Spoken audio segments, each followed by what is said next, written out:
Every release, the Spanish language tickets got a little worse. Nobody touched Spanish. No bug was ever filed because there was no bug to file. Every test was green. And this wasn't a sloppy team. Picture a serious AI product effort. A support assistant that answers customer tickets and drafts the replies. 3 months in, something invisible had started eating one of its features. To see it, you have to look somewhere nobody was looking. Here's the strange part. The team really was improving the product. New prompts, better models, fine-tuned versions, and before every ship, they ran the eval, a list of test cases with a score at the end. If the score went up, the change shipped. That's the whole loop, and it's how most serious AI teams work now. The score went up every single time, the score went up, and the Spanish contracts kept dying, because that list is the whole game. And this is true whatever your product is. The eval set quietly answers 3 questions that no PRD answers. First, it decides what counts as a correct output. Below the threshold, the product fails. Above it, it ships. Then what the product optimizes for. Every iteration gets better at whatever the eval includes and silently trades away whatever it excludes. And finally, which failures are acceptable, where the team has written down, case by case, what it's willing to tolerate. Spanish wasn't on the list, so nothing in the optimization loop ever looked at it. The product didn't break. It did exactly what the list told it to do. So, who wrote the list? Here's where the story turns. It was an ML engineer, as 6 months earlier. Setting up the eval harness looked like a tooling chore, like wiring up unit tests. You pick a runner, write a few cases, wire it into CI. None of that looks like a product decision. But they picked the first failure cases themselves. And from that moment, they were specifying the product. You can hear the shift in how people talk. The product manager describes the feature and capabilities. It answers customer questions and escalates the risky ones. The engineer describes it in regressions. The long thread case passes again, but Spanish broke.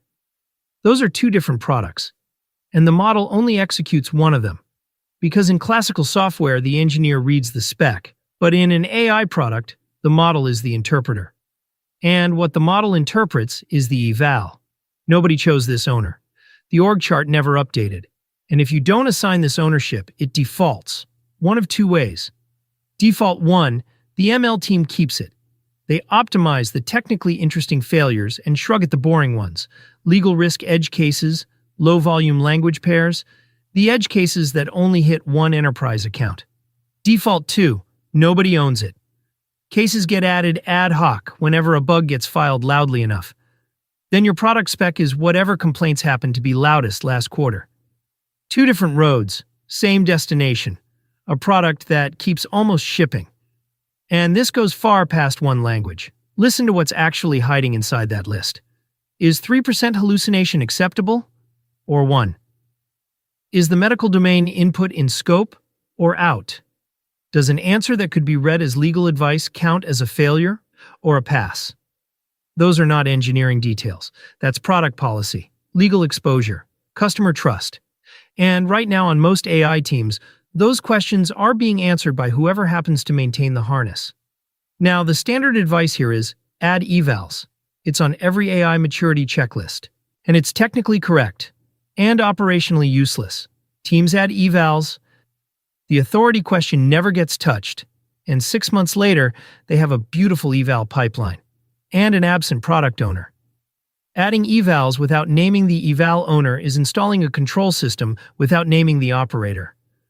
The real fix takes 3 moves. Start by answering one question in writing. Before the harness is even chosen, who curates the failure cases? A name. Not the product team. Not ML. The test is simple.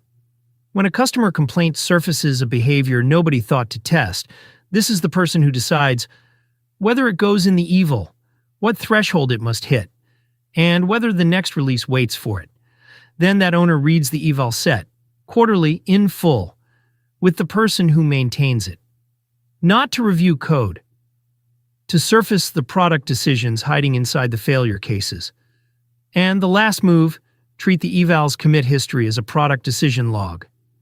Every change to the cases is a change to the spec. Name it that way, and the changes start getting made that way. So take 2 questions into your next product review. Who added the last case to our eval set? And did anyone outside engineering know? When did our documented product owner last read it, in full?